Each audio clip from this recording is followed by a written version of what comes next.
to Tell Me Your Story, New Paradigms for a New World. I'm Richard Dugan, your host, and I thank you for dancing along with us here on the program as we are bringing you new paradigms for a new world, giving you choices and knowledge of those choices to help make your dreams come true. Now, I normally start the program out by giving you all of the particulars of the program, where you can find it, how you can participate, what we ask you to participate in, and so forth. But I'm going to hold off on that right now. And you notice that actually, this is my demeanor today is really not any different than any other day because, well, I've shared this before. I'm a real optimistic kind of guy. You know, my glass is half full as opposed to half empty.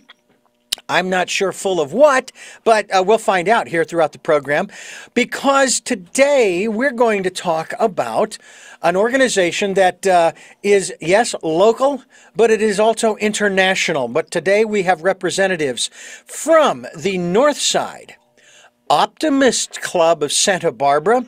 We have Melissa Cohen, and we're very happy that she's with us today, dancing along to our theme song. And then Mark Weinzoff, who, what is your particular title these days with the Optimist Club? Well, right now I am just the program chair for our club, but I'm the past international president of Optimist International, which is a worldwide organization of volunteers. And we're going to talk about that. And thank you for joining us here, Mark. And I'm Melissa, glad to be here. And thank you for being with us, Melissa.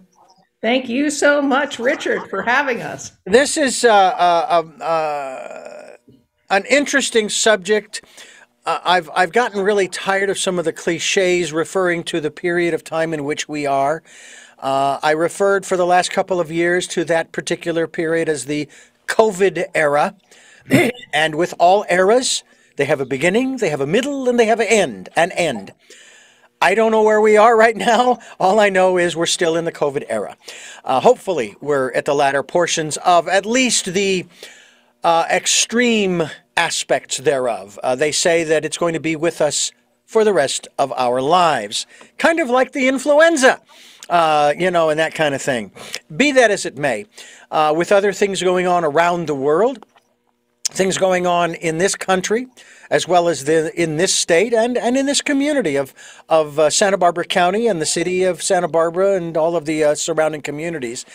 And you folks are a part of an organization whose name, whose title, pretty much defines what you're all about as far as a, shall we say, a mental, emotional, and maybe even a spiritual perspective. I'm not sure how you can... Although Melissa was showing us quite well on a physical level about optimism, dancing along with the theme music. Melissa, let's start with you. What does optimism mean to you? Well, that's a great question. For me, optimism is finding the perspective that helps me move forward in the most positive way. Okay. And that's it. So, I mean, life has its challenges, life has its downs, its ups, its downs, and no one is immune from it. So it's a matter of, what am I going to do with what's given to me at this very moment?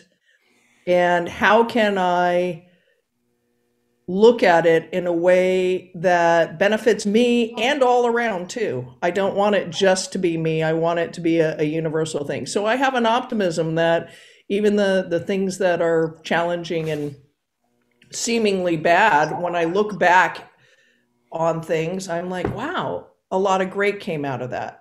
So that's my optimism. Right. You used an operative word there, immune. So there is no vaccine for us to be optimistic. Mark, what about you? What does optimism mean for you? Well, I'll tell you, the typical view of the optimist is the glass half full view, where optimists just see the best in everything. But what really makes an optimist is the knowledge that we have the power to create positive change. So no matter how bad the situation is around us, we don't give up because we have the power to make change. So we see the bad things going on in the world, but we know that we have, through our effort, ability to make things work better. Now, we can't change everything, obviously, but we can do our part, and that's what the Northside Club does in Santa Barbara. Is we do our part locally to contribute to giving youth positive choices to make, as opposed to all the negative ones they're faced with when they leave school every day. The optimists themselves, when they are faced with adversity, does not give up. We don't view that as a permanent situation. And so we believe that things will get better because of our actions. So it's really an action-based approach to optimism, where we know that even though things are bad, if we do the right things, we can make them better. And that's what this program is all about. And of course, we've made the statement on numerous occasions that our goal, our grand goal on this program, through this program, is to change the world. Now, for the better.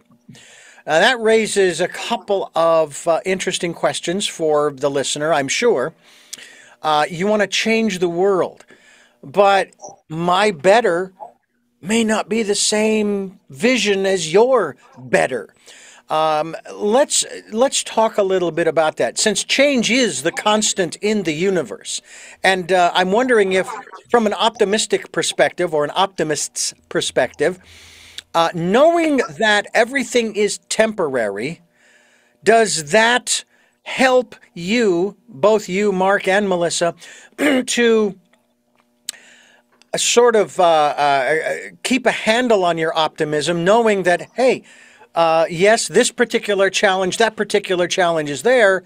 However, it isn't going to last forever. I mean, just look at our history. Things have been constantly changing. Yes, in fact, that's what separates the optimist from the pessimist. So a pessimist will say things are negative things are permanent. They're always going to be here. They're going to affect every aspect of my life, and they will, and they're really my fault. And the optimist takes the opposite position of, no, anything bad that's happening is temporary. It's not my fault, which means I have the ability to make change, and that it's only a specific case. So inflation affects us economically in a negative way, and there's actions we can take to get through that, but it's not a permanent situation. And that's really the separation of an optimist from a pessimist, is whether they believe bad things are permanent or not. Melissa? Well, yeah, I agree with that. It really helped me. I listened to assorted things, a bunch of things, and Mark and I actually have traded books on numerous occasions, but there's many YouTube things that I listen to. And one of the things that I listened to really focused on the fact that it's temporary. It's like it's never over and it's never done, is what is said. And honestly, that brought such relief to me. And that is the relief. I think the challenge before I truly understood that was feeling that, oh my God, this will go on forever. This is just never ending, or I'm stuck in this idea of being stuck. And allowing the optimistic mindset of, oh, you know what? This is what's happening at the moment. It always changes, but that also happens with good too. So I enjoy the good. Don't cut it short because it's going to change, but really embrace it and enjoy it, and know that that's the wondrous thing of life. That's what makes it interesting. We would be bored to whatever if it were all the same. If we got all of our food, our favorite food, on the same day at the same time, all right now. If we never had a bite of food we didn't like, how would we compare and contrast it? Yeah. So that's the great thing of life. So once you embrace that, I think it's easier to have that optimistic mindset. That's the one of the keys, not the key, but one of the keys. One of the things too that I find interesting, and it saddens me a little bit, is the fact that we have a dog, 4 cats, and chickens, and we feed them the same food every day, day in, day out, week in, week out. I'm going, well, they're eating it, so they must like it, but you'd think they would get, bored with it too, and maybe they do. And so, but we do. You know, like with the chickens, we give them the scraps. You know, they're like they're the feathered version of a goat, from what I understand and what I've read. I want to talk a little bit. What's that? I want to talk a little bit more about this issue of change and the challenges, or I'm going to put it in a more generic context, the various events that happen in our lives. And it was said, you know, you've heard the saying that all of the choices that you've made up to this point have brought you to where you are. Now, I did not know when I was 7 or 17 or 27 that all of the choices that I have made would bring me to this moment right now, where I would be talking with you, Mark, and you, Melissa, about optimism. I didn't know that, but that's exactly what happened, okay? Then there's the extension to that. Every choice that I make from this point forward is going to determine where I'll be in the future, even though I don't know where that will be. But one of my guests put this addendum to that. Your perception of what you think the future will be is going to determine the choices that you will make from this point forward. Now, no judgment on anybody, but if you're a prepper and you think that Armageddon is coming, the apocalypse is coming, the zombie apocalypse or whatever, then you're going to make choices accordingly. Whereas I would think that you, Melissa, you, Mark, and I, we have an optimistic perspective, even though we don't know what the future holds.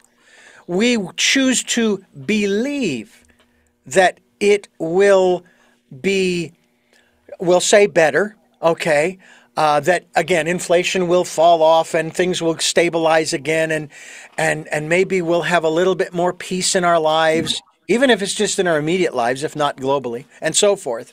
And so our choices that we make will be different than those of those who think that, you know, the end is coming.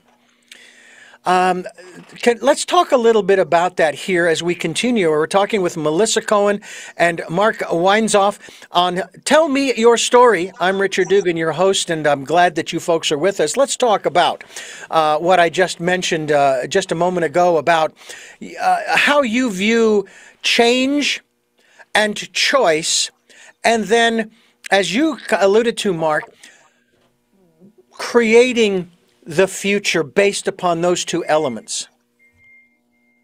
You go ahead, start, Mark. Okay, great. You've hit it right on the head. And that's why Optimists, you know, one of the things in our Optimist Creed for the organization is that to look at the sunny side of everything and make your optimism come true. And that's the key, is that we do the action that makes it come true. So when you have the expectation of positive results, so we know whatever difficulties we encounter are not obstacles. And there's the famous story of Thomas Edison, who said, you know, they said, well, you failed 300 times making the light bulb. He said, I didn't fail 300 times. I found 300 ways that didn't work until I found the one that did. So he had the expectation that he would succeed. And what that does is that gives us the willpower to go on in the face of adversity. And also what I like to call the way power, where we know whatever we tried already didn't work, so we will try something new. And in fact, scientific studies have shown that people with an optimistic attitude that have the expectation of success will be more successful because of those two factors. They will just keep trying something different until they find the one that works. And so an optimistic mindset is not a blind rose-colored glasses thing. It's actually a view that we just haven't seen the right thing yet. And I'll tie that in with what you were saying earlier. All the events that happen in our lives, even the bad ones, bring us to where we are today. And so we go through those obstacles in life, and everyone has good and bad events in their lives, but it's how we deal with them that affects our happiness outcome.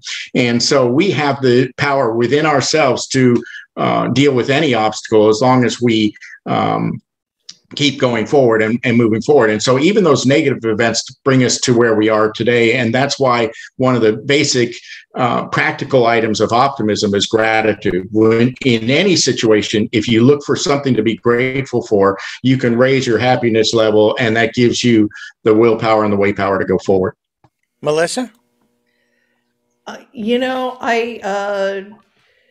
I agree, of course, with Mark. I think Mark nailed it on that. And I was thinking about how you were, God, my brain just went off track with what Mark was saying, and I forgot your total question about. It's having to do with change, choice, and choices as far as creating, as an optimist, as Mark alluded to at the beginning of the program, how an optimist is about making change,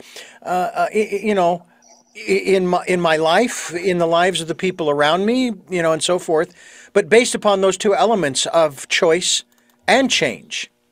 Well, choice, in terms of choice and change, it is really hard when you're in the middle of a situation to think that you have a choice. I think all of us, what I've realized for myself is that there's a lot of habitual patterns. And I'm an optimist in many respects. And when I read Dr. Seligman's book on learned optimism, I realized I was an optimist in many areas and learned helplessness, as he would call it. He doesn't call it a pessimist, but for our purposes, perhaps we call it a pessimist. I was a pessimist in other areas. So I am not optimistic across the board in all of my life areas.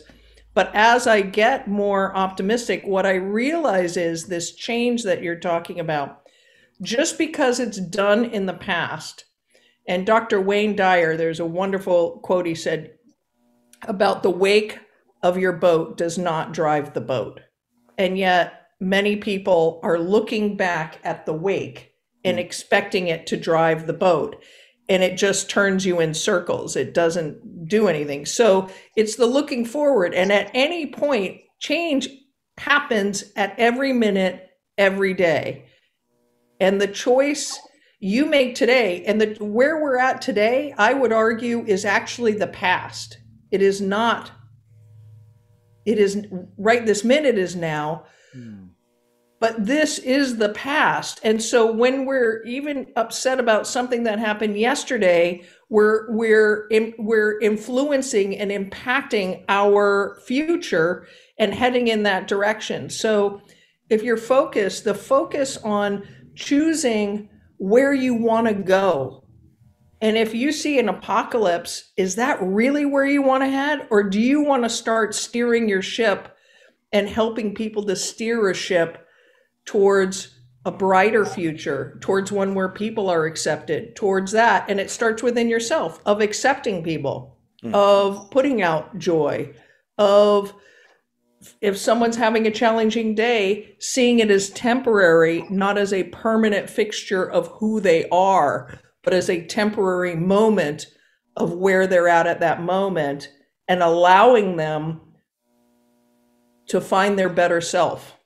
And I think that's there for everyone. We are talking with Melissa Cohen and Mark Weinzoff of the NORTHSIDE, Optimists Club of Santa Barbara. And you are listening to Tell Me Your Story. I'm Richard Dugan, your host, and it is a real pleasure to be talking about optimism here on the program. And I'd like to think that we're always talking about that on this program with all of our guests.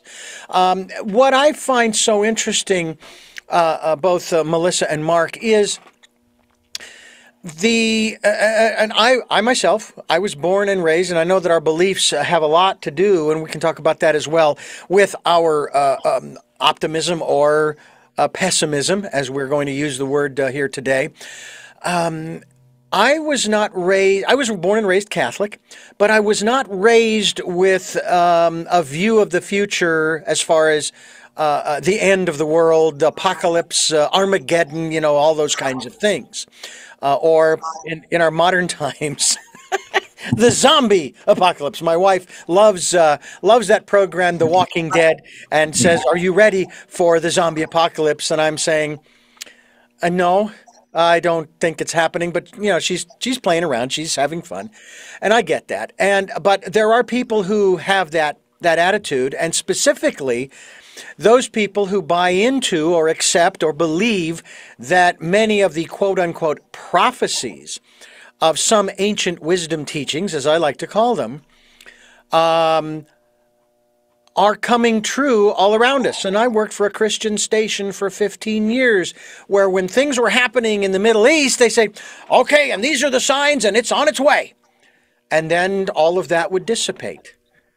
And they would be quiet for a while. And then another dust up somewhere else. See, this is a prophecy of Daniel or of Hosea or of the Revelation. And that dust up would settle down, and then they're quiet again. And I got to a point, I'm not kidding you, where I said, you know, your story is really boring me.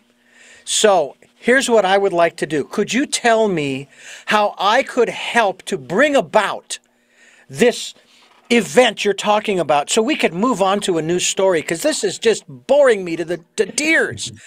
You know, and plus the fact it's scaring the bejesus out of everybody else. And that's another aspect that I would love to talk about. When it comes to the ancient wisdom teachings, when it comes to belief and who we surround ourselves with,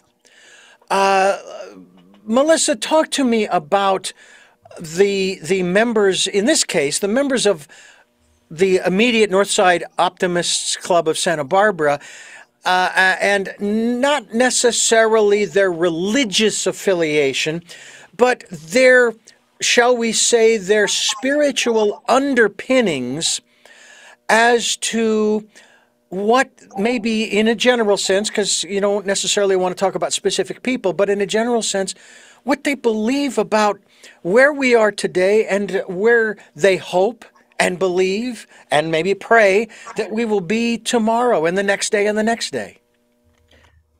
Well, I would say actually in our club, we have such diversity, and not it's a really great microcosm, because I don't think everyone is on the exact same page, but what we are on the same page about is helping youth and helping our communities out.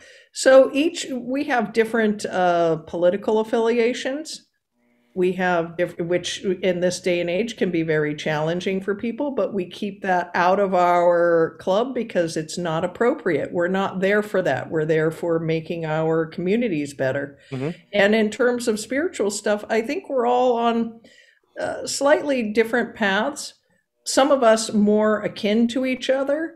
So we're focused in our beliefs that we can come together and create something and move forward together, which really is a miraculous thing in this day and age. So I can't speak to each person. Now, Mark's been a member of the club a lot longer than I have. So he truly has perhaps a little bit more insight into some of our members' assorted spirituality, but I think we're all of different levels and different beliefs. But that's, I think, the key in optimism too, is to not hold, I mean, you have your beliefs, it's agreeing to maybe even disagree and not be, I want to kill you about that. Yeah. That what's more important at the moment is that we're going to come to this agreement and come and agree about stuff and agree that we can uplift. That's our goal.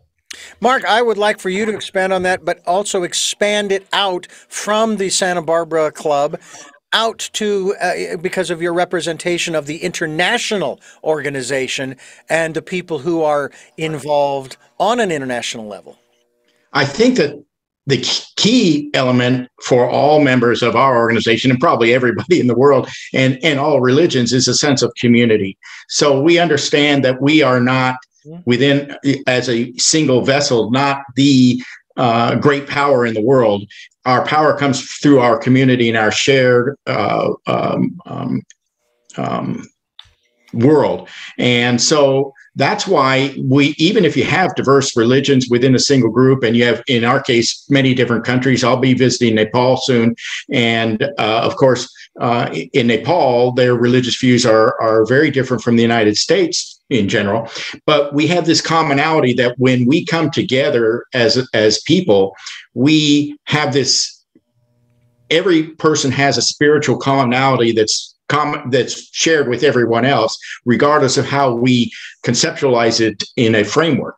So that shared commonality is what we do in our organization. And for us, it's surrounded around optimism.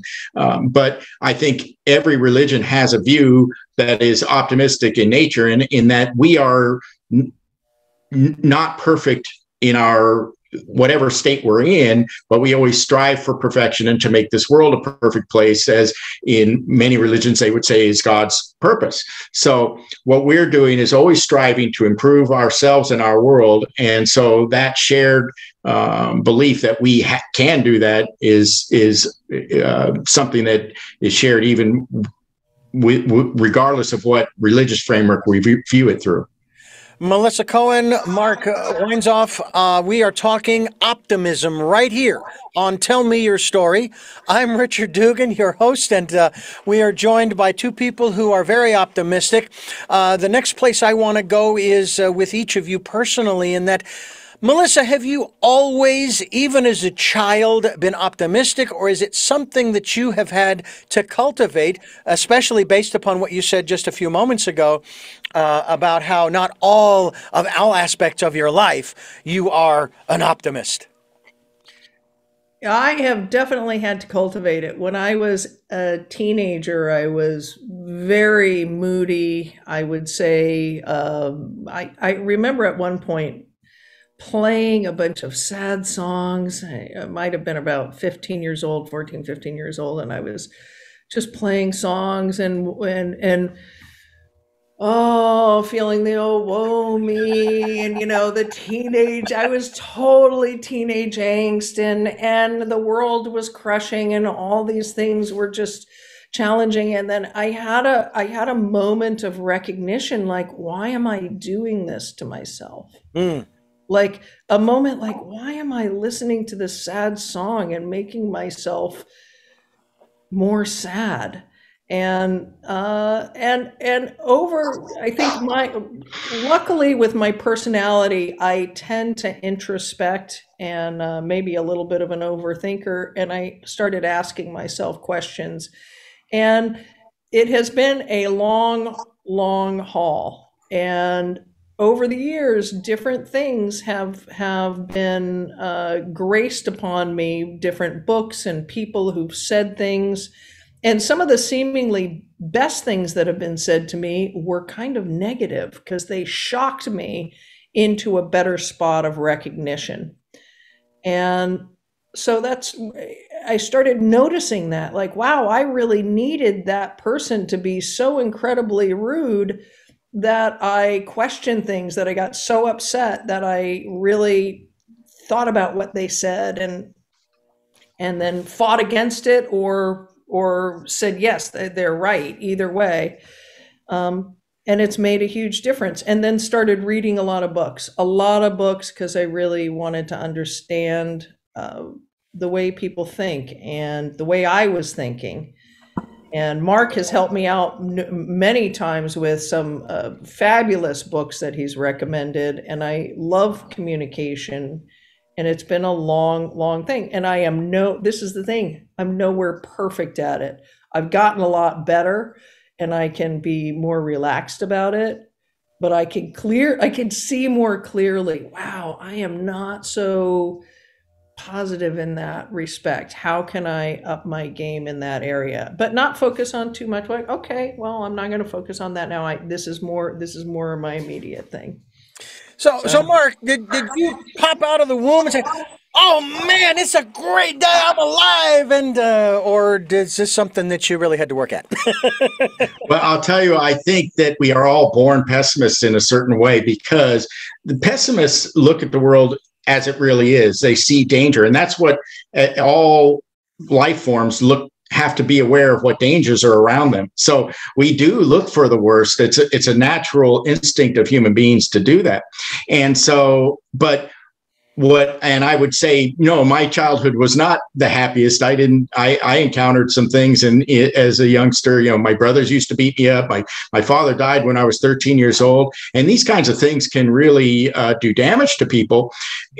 But what I did find, to answer your question, was there was something there that was always there that kept me moving forward. But I was the kind of person as a youngster, especially until I left for college, who would say, I'll be happy when, I'll be happy when I graduate from high school so I can get out of this mess. I'll be happy when I can be on my own and make my own decisions. I'll be happy when something happens. I'm sorry about my clock. And that's really not an optimistic view, is because we put off our happiness, and happiness is temporary. So we're always pursuing happiness. And then even when we get it, we're happy for a short period of time, but then we go back to our previous level of happiness. So it wasn't until I learned that to be happy with what I had, to be grateful for the things that I had, which I never was as a youngster, that I started to really go on the path to optimism. But something inside me still, no matter how bad the events were, didn't let me give up. And that's that learned helplessness that Melissa was talking about earlier. I never fell into that trap, but there is an optimistic view that needs to be cultivated to make it work in positive ways for you, so that you can move past obstacles and be happy whatever state you're in. And of course, people in Ukraine right now would not say that they have a chance to be happy, but and certainly that's never going to be the case in a situation like that. But even in those little cases, if you take a moment to be grateful for something, I'm grateful that I have food to eat today. I'm grateful that I found a safe place to be. Those kinds of check marks will allow you to continue on in the face of adversity. So I had to learn that, and I did not learn that until much later in life. I really didn't learn it until my children were almost grown. I was in my 40s before I really started to figure out how the optimism could work for me. And it was just a lifelong process, and those events that in my life brought me to that. We're talking with Melissa Cohen and Mark Weinzoff, and we're talking about optimism here on Tell Me Your Story. It is the NORTHSIDE Optimist Club of Santa Barbara, NS Optimists on Facebook. That's facebook.com/nsoptimists.com. Or no, there's no .com after that. We've already got that in there. We'll be linked to that Facebook site for those who are interested. And if people wanted to become a member of the Optimists Club here in Santa Barbara, the NORTHSIDE, how would they do that? And I'm guessing, Melissa, would you be the one I would want to pose that question to?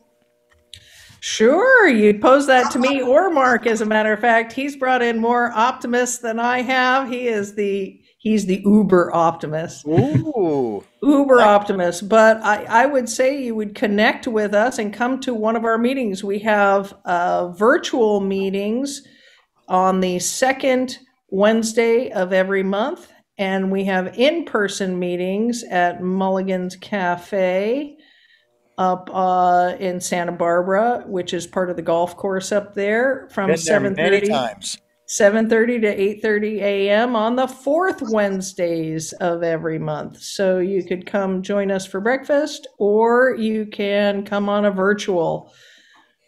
And want to add to that?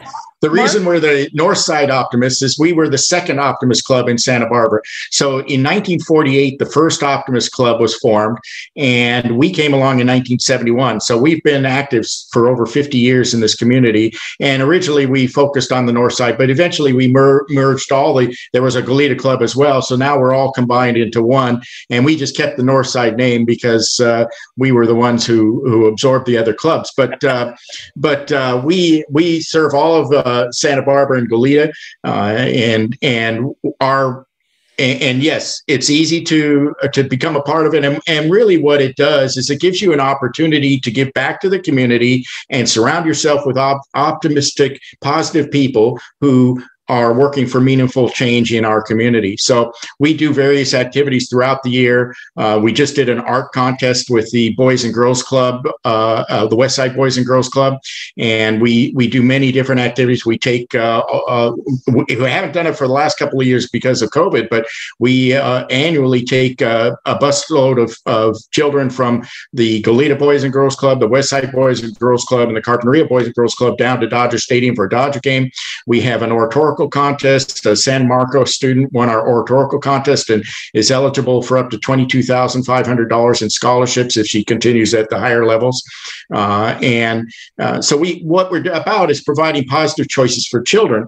And what that does is it gives meaning and purpose to our life. So happiness is not the only thing we need in our life for a sense of well-being.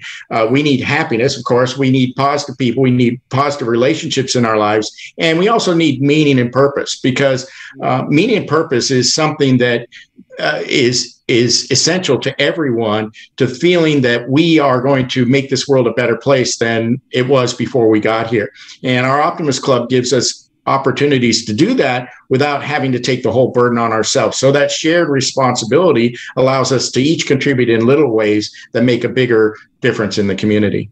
Melissa Cohen, Mark Weinzoff, and the Northside Optimist Club of Santa Barbara here on Tell Me Your Story. I'm Richard Dugan, your host, and it's really a lot of fun to chat with the two of you. I want to jump into a couple of other areas as we continue here on Tell Me Your Story, as we're giving people choices and knowledge of those choices to help make their dreams come true. The first one has to do with our founding fathers and the documents that they left us with, specifically the Constitution and its preamble. And in the preamble goes, I'm going to say something like this because I may not quote it exactly, but I remember memorizing it from grade school, okay, some 50 or more years ago. We, the people, in order to form a more perfect government, establish justice, ensure domestic tranquility, promote the general welfare, and secure the blessings of liberty to ourselves and our posterity. And I'm going to end it right there. Because it's those last two that seem to be diametrically opposed to the First Amendment, as some people like to quote it, of the Constitution of the United States of America, which says basically, I'm an individual and I can do whatever I want, whenever I want, wherever I want, and nobody can tell me different because I have that constitutional right to do that. Now, I'm not passing judgment. I'm asking the question from an optimist perspective. How do you balance those two concepts when it comes to things like a virus, whether it be the influenza, whether it be COVID, whether it be the new pandemic, which is our mental health situation in this country and globally, or whatever other thing that's going on? When you talked earlier about fostering and igniting community, which is what we're all about too. And yes, we all have different visions of what the future will be or what we'd like it to be.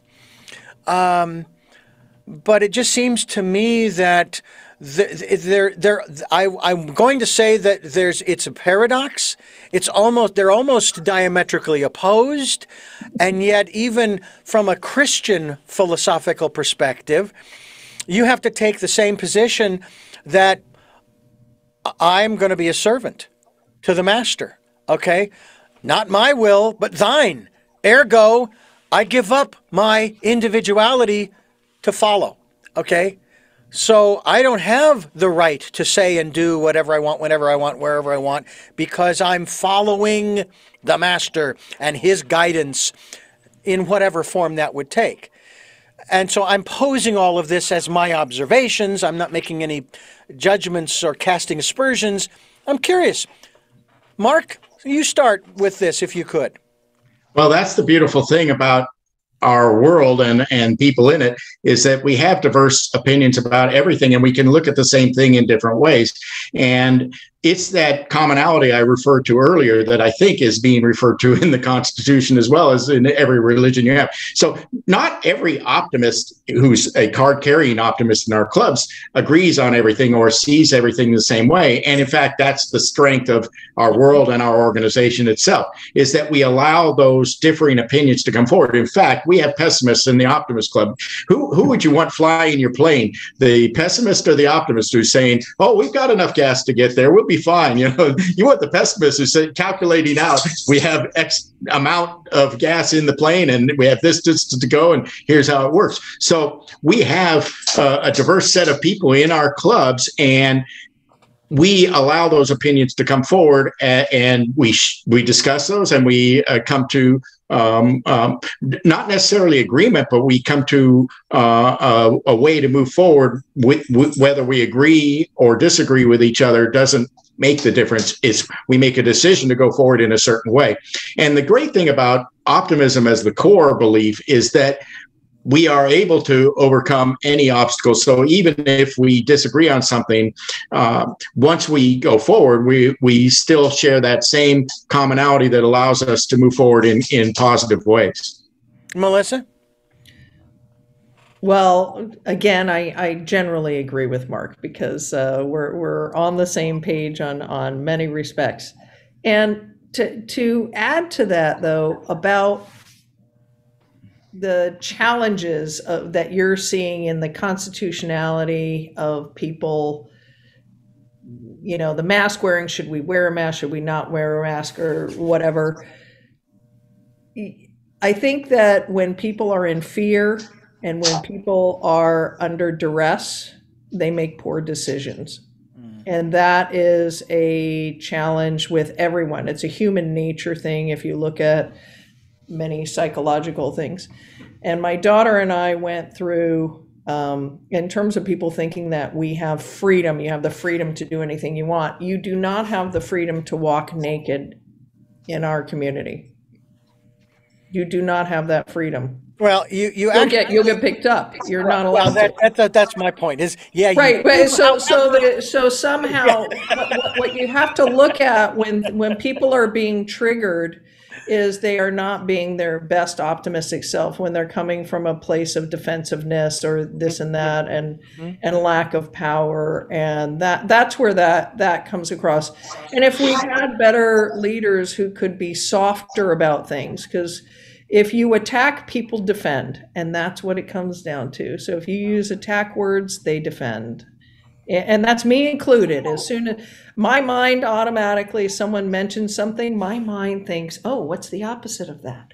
and I think maybe that's part of what separates optimists or our Optimist Club. We can have those discussions. We don't discuss politics or religion necessarily, but we can have differing viewpoints without attacking each other. We understand, that positivity is important. So even if we disagree with somebody, we don't attack them. Melissa Cohen and Mark Weinzoff, my guests here on the program. This is Tell Me Your Story. I'm Richard Dugan, your host, and it's a pleasure to have the two optimists on the program with yours truly, who has a very large glass that is half full. And I like to think of it that way. I want to ask the two of you, Melissa and Mark, we mention on this program fairly regularly about the power of words. Words have power. Is there any aspect of activities within the club that sort of helps to foster a vocabulary that is, shall we say, optimistic, or maybe better yet, that encourages people to use language that is more uplifting, if you will, less victimhood-ish, if that's a word, in that respect. Because when I surround myself with people such as yourselves, I'm feeling pretty darn good. I love my life, and I always have. And my life has meaning, and I'm doing what I love doing. But boy, I get around the negatives, or like I mentioned at the front end of the program about watching the news before I came in to do this interview. I'm going, oh boy, I heard all this stuff, and I'm exhausted, and the day has just begun. Talk to us about the optimist and the power of words. Melissa?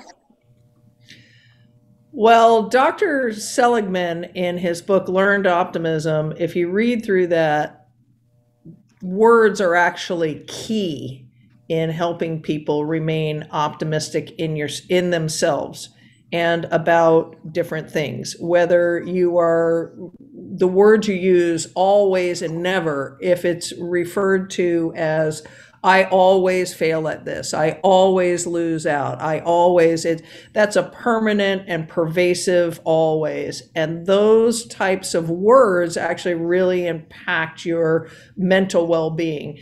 And a simple change of not using always and making it situation that this situation sucks, this will pass, not viewing it as a permanent pervasive, which we talked about, that circles back to our beginning thing. So words are incredibly make a difference in your view of life, your view of yourself, and the outcomes that you have with things.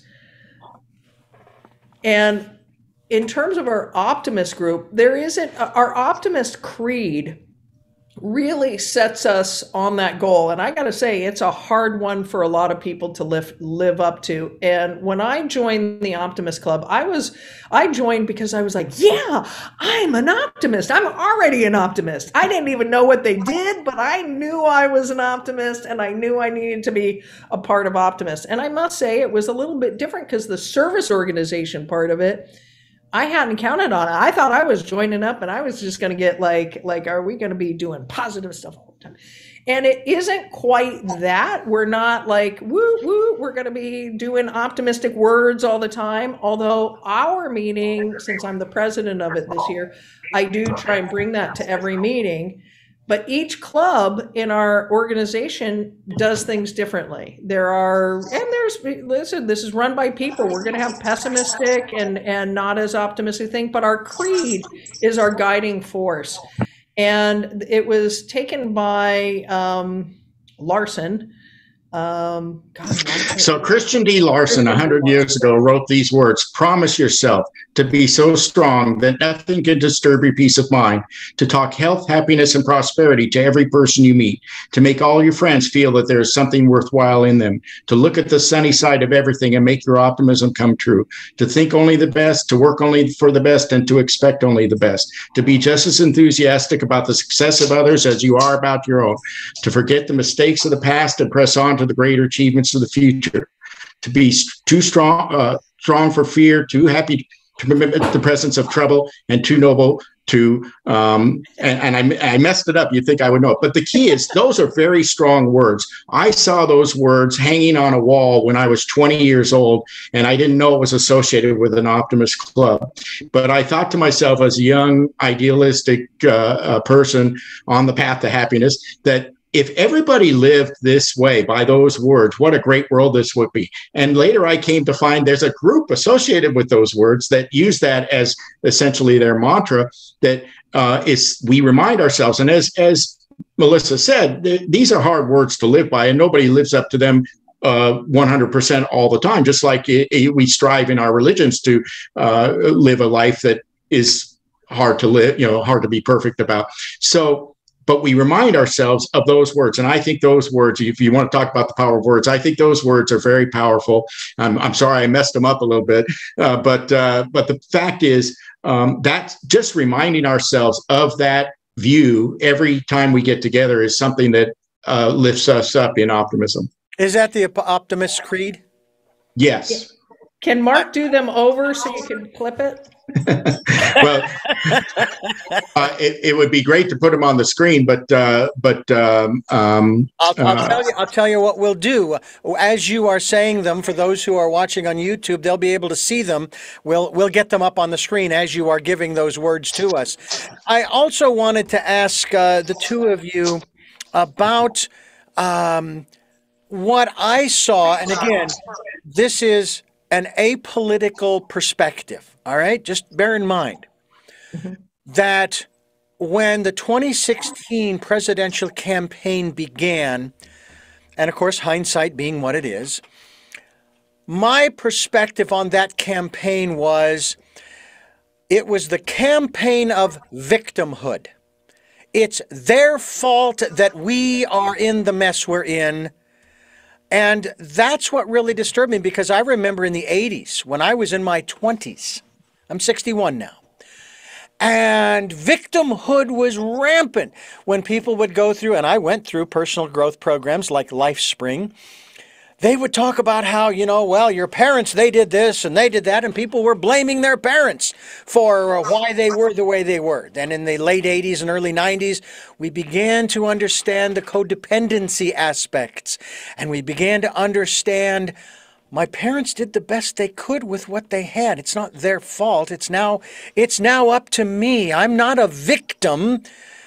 And then we moved into what I like to call the interpersonal, if you will. I'm no longer a victim. I'm connected to everybody, and everything that I do is going to affect the people around me. And so I am going to take responsibility for my life. And I was thinking we're merrily moving along, and then all of a sudden, 2015, and I'm a victim again.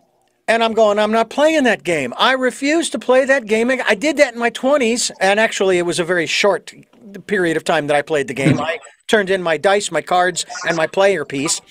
And I said, I'm not going to play that anymore, because I want to have control over what part of my life I can have control over, and that is my physical, mental, emotional, and spiritual state of being, if you will. Are we any further along in our society, or are we not learning from history in terms of enough already with the victimhood? It's not somebody else's fault. And I know I'm going on long here, but when I talk with from both sides of the aisle, and again, apolitically speaking, and I've talked to some programmers, some on-air talk show hosts from both sides of the aisle, I first would say, don't you think you owe the other side a debt of gratitude and thanks? Because if it weren't for them, you'd have nothing to talk about, number one. Number two, don't you think that all of the problems that you're complaining about that the other side has done is really on you? Because you didn't get the people out to vote for your people to sit in those positions of power to make the decisions you think should be made. So really, this is on you, not them. Because they did. They got the people out to vote. So it's like, wake up and understand it's not them versus us. This is we. This is all of our sandbox, if you will. And do I have to get out the Zen rake for 15 minutes to calm down? Mark, what are your thoughts? I know I've said an awful lot there, but at the risk of repeating myself, I'll just say that the victimhood view is that pessimistic view that says I have no control over this. These things are happening to me, and there's nothing I can do about it. But the optimistic view is the one that says, look, we can take action through our votes, for instance, if you brought that up. The ones who give up and say, well, there's nothing I can do, my vote doesn't matter, and that kind of thing, that's actually a pessimistic view. The optimist says, well, at least let me do this step, this action I can take will have a difference. So I go out and vote, and I go out and advocate for a position, or I go out and do this. And in fact, one of the purposes of an Optimist Club, so we've mentioned the creed, but one of the purposes is to promote an active interest in civic affairs and good government. And we do that through either having candidates come and talk with our club about their views and things like that. We don't get into political discussions, but as you say, we need to talk about these things, and those discussions move us forward in understanding each other's point of view. Melissa? That is such a big challenge, I must say, with people's viewpoints and people getting just not able to hear the other side, and this victimhood thing, it's rampant, I gotta say, on both sides. And as much as, well, Mark said something a little earlier as the pessimistic stuff, where we're optimistic, like it's your fault, not mine. And I kind of, that's a yes and a no. It's like anything on that level. It depends on how it's being applied, this fault thing. Mm-hmm. But what I'd say is when there's a victim, there's a perpetrator. And it's on both sides. And either way, and what you said is we. And that's the bigger thing that I hope comes forward with Optimists, is I want to make a difference, but I want to make a we difference. I don't want to make someone else wrong. This idea of right and wrong really, really is so damaging to our entire society, that I've got it right. I've got 100% right, and that means you are wrong. Right. And I think for me, an optimistic viewpoint is a kind and loving and moving forward. Although optimism doesn't necessarily mean that, really. When you think about it, it just means that I feel I can do what I want to do, that I'm optimistic in being able to achieve that. And, people can be optimistic in very damaging ways. Yeah. So, some part of things, when we're talking about optimism here, it's this positivity of making a we more than a you're wrong. I personally don't feel that way. I feel people may be misguided. We come from different backgrounds. I have no idea how they grew up. And because of the ways I grew up, I had all of these privileges, or maybe I had this thing happen to me, but they didn't. So you can't relate. But it's a we. This both sides of the aisle you're right about the media and speaking to both sides, saying, don't we owe it to the other? Well, it's not. They are evil. They are wrong. Mm-hmm. I am right. Mm-hmm. Because when you ask anyone, when have you ever been wrong in your life? Can you really go through life 100% right? Mm-mm. No. And no one can.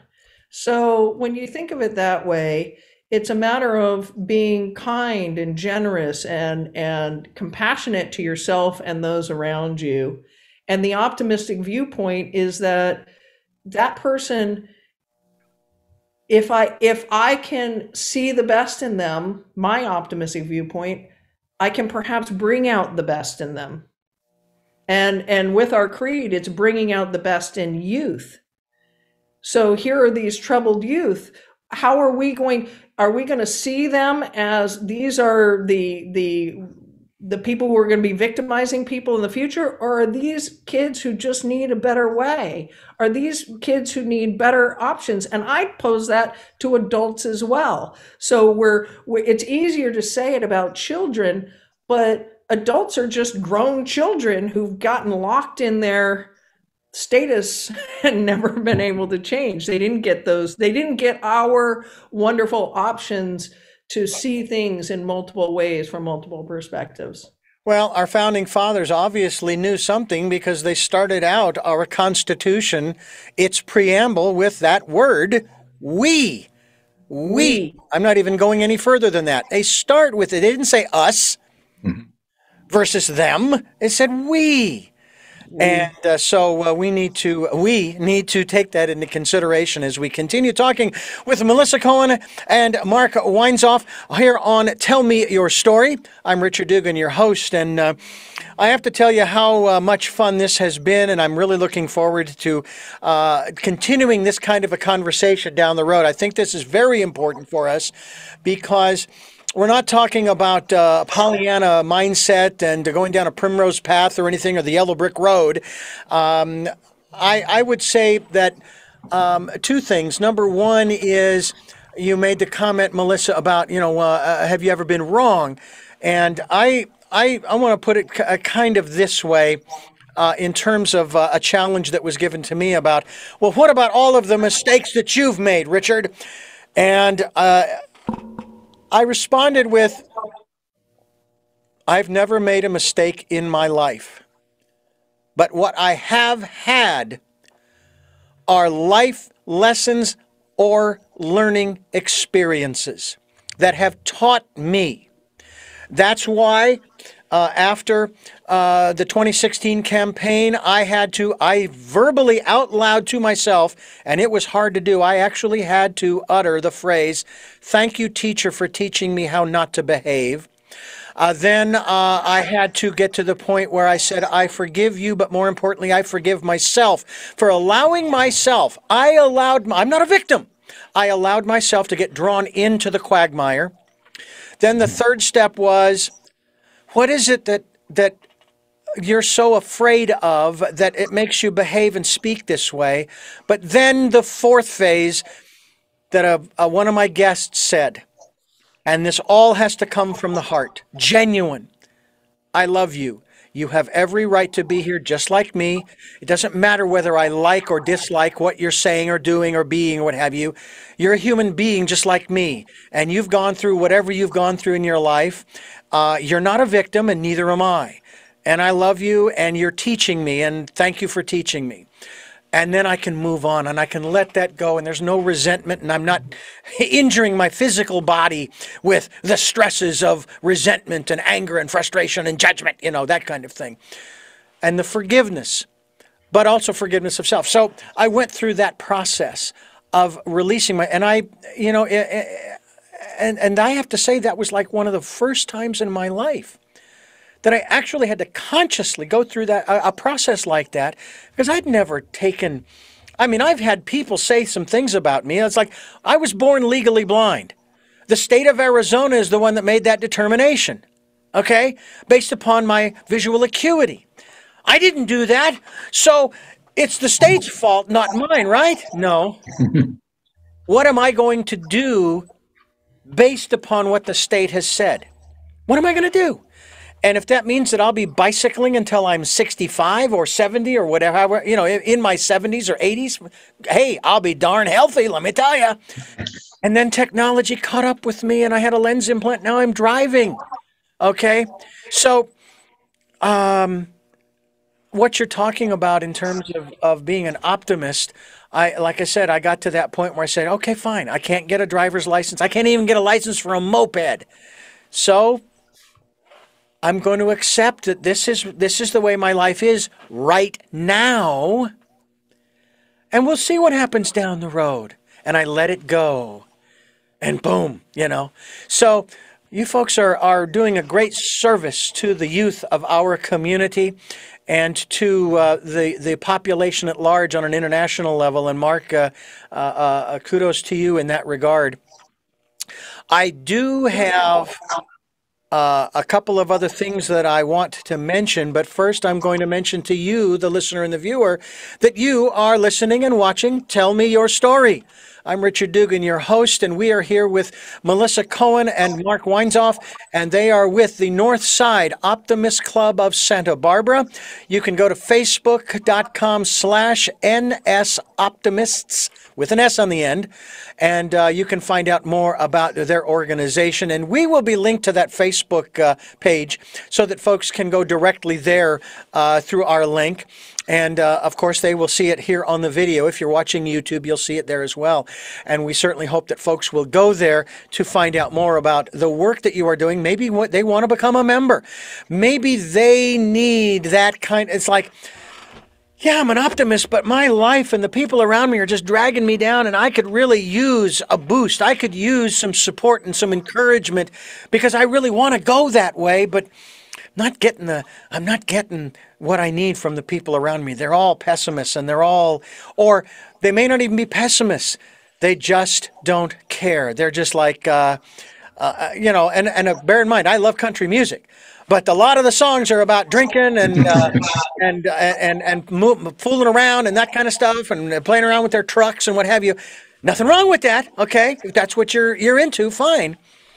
But they have no interest in optimism or pessimism. It's like, hey, it's 5 o'clock and it's time for a beer, and to watch a football or baseball or basketball game, or go hunting or fishing or whatever it is, and that's okay too. If that's your choice, more power to you. And I hope you're enjoying your life, seriously, genuinely, because isn't that really where we're headed? We all want to thrive, right, Melissa? You just want to thrive, right? You don't want to just sit there surviving. You want to thrive. I do actually. Going back to your victim thought thing Hmm. that happened earlier. Right. I remember at a certain point, there's certain things that have happened to me in my life where when I've been in therapy and stuff, that's like, well, you're a victim of blah, blah, blah. And I thought about it and I thought, I am not a victim and I'm not a survivor. I'm a thriver. Here, here. I am a thriver and I will not. And for assorted things that have taken on, when I have friends who tell me about things, it's like, for me, this I'm a survivor, I'm like, I don't want to live in that life. I don't want to live with that angst of I'm a survivor. I'm a thriver. I'm going to look for the ways in which to thrive. I will work when things come up, and they do, to let them flow through me rather than grasp onto them and just start stabbing myself with them or whatever, wallowing in them. That's not helpful. So I'm going to do my best to be a thriver. Mm. And I suggest everyone do that. And that's that optimistic viewpoint. It's not a victim. I don't want to perpetrate anything on anyone, but let us all thrive. Yeah. Mark, would you like to respond to that as well before we move on? Well, as optimists, we bring out the best in youth, our communities, and ourselves. And I think that's a key element that people forget sometimes is we need to take care of ourselves. And surrounding yourself with positive people is a great way to get out of those holes we dig for ourselves in pessimism or negativity or victimhood. And having people who can see positive in the face of adversity is always great for our well-being. And joining an Optimist Club was the best decision I ever made because it put me really on a great track to improving myself as a human being. Well, and I would say, folks, if you're not watching the YouTube video, you're missing out simply because both Mark and Melissa, and I'd like to think myself too, although it's harder to tell with my mustache and beard, pretty much grinning throughout the program, and that's wonderful. And it's not to say that we're happy all the time and smiling, because if we were, I think that we would all be sharing a padded room somewhere. Because again, we have those, as they say, as Melissa was saying, we have those ups and downs, and that's what makes life interesting. And it's how you handle the ups and the downs as well. So we hope that you are enjoying these programs that come your way Sundays at 7 a.m. and 7 p.m., Monday mornings at 1 a.m., Wednesday mornings at 9 a.m. That's our special edition of Tell Me Your Story. We stream those programs live on richarddugan.com. That's right. There's a link there that you can click on. It says click here to listen live. And then, of course, we have the podcasts at SoundCloud, iTunes, TuneIn Radio, Spotify, Stitcher. Melissa, you're making me laugh. Player FM, as well as iHeartRadio, as well as Amazon Music, and lots of other places. And, of course, you can watch these interviews on YouTube. And the channels are entitled Tell Me Your Story and Richard Dugan. There is another Tell Me Your Story on YouTube, but I'm the only one with the black hat. If this guy puts on a black hat, and we're going to have problems. Be that as it may, I support him in the respect that he's doing what he's doing, and I'm doing what I'm doing, and you folks are doing what you're doing. I hope you will also join us. Do this. Spend time during the decade of perfect vision. Going within, listening to that still small voice. Sometimes we get into that conversation, Melissa and Mark. We didn't in this particular program, but we ought to have you back to talk about listening to that still small voice that will give you the kind of vision, encouragement, enlightenment, inspiration, even if it's just a word of comfort as you just kind of calm down. I of late have been hearing my late sister, who passed away a couple of weeks ago. And that was something I was going to talk about too. It's not about wishing me condolences over my loss. I don't feel there's a loss. See, my perspective is she's still here. And I can talk with her and listen to her and listen for her.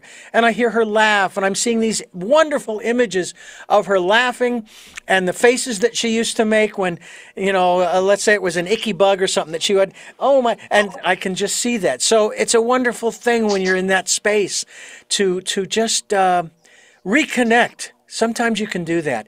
We also ask that if you can do so, we'd greatly appreciate it if you can financially help the work that we are doing here. You like what we're doing and it resonates with you?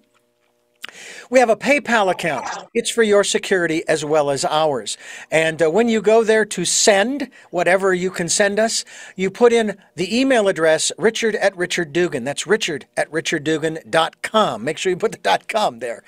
And we'll take any amount, and we'll take energetic support as well. With all of that said, we move into what I like to call the game show portion of our show program called Tell Me Your Story, where we ask in rapid fire succession those three final questions we ask all of our guests. I'm going to bounce it back and forth between you, Melissa, and you, Mark.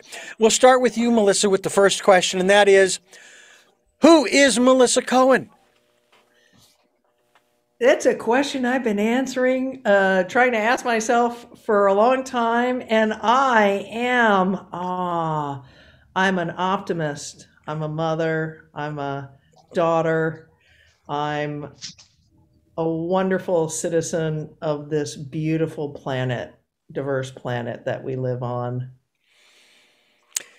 And I'm grateful. I'm an incredibly blessed and grateful person. That's who I am. Who is Mark Weinzoff? Well, I'm an optimist who lives in the most beautiful place in America, Santa Barbara, California, and happy to be here. And of course, we'll start with you, Mark, so that Melissa now has an opportunity to think about her answer. What is it that you hope to or want to achieve through the work that you are doing now? Well, I hope that the world will be a better place for me being here. I hope that I've been able to, through my visits with people around the world, share some optimism and help people live a life of greater well-being. And that's the superpower of optimism, is hope. And I hope that I'm providing hope and positive vision wherever I go. And Melissa, what is it that you hope to or want to achieve through the work that you are doing now? Well, I'm inspired by something Mark had said at a different occasion, where he said he wakes up in the morning and says, what can I do today to make a difference in this world? And he truly has made many differences. And I think that really inspired me to think about that. And that's it. Just the work that I do is to think, how can I make a difference in, currently it's like my mom's life because she's having challenges, my nieces and nephews, and extend it out, the extended family of the community and into the world. And I think it's, my work is to bring out the best in anyone around me as best I can. I'm not always perfect at it, but I think that that's my thing. How can I be a value add? And our final question, again, of course, we start with you, Melissa. What is your life's purpose? Wow, I'm frozen up a little bit. My life's purpose. I think I've recently come into this, that my life's purpose is to really be present in the now. I'm doing an Eckhart Tolle thing because I've been listening to him, and understand the appreciation of the magnificence that is all around us. There, just at the technology, I am so blown away by the fact that we're on Zoom, that we have this available, to really not take for granted each and everything. I think my life's purpose is to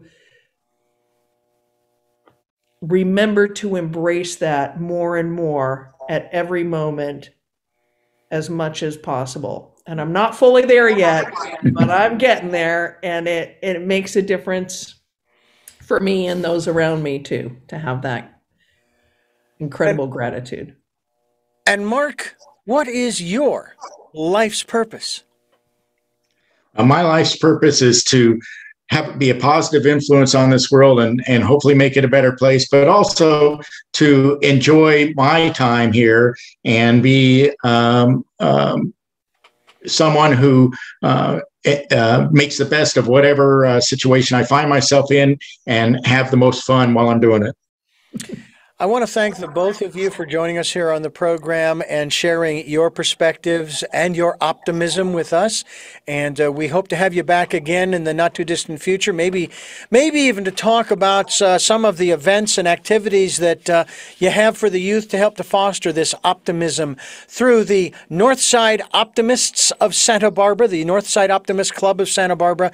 And again, we will be linked to the Facebook page so that folks can find out more about the work that the Northside Optimist Club is doing.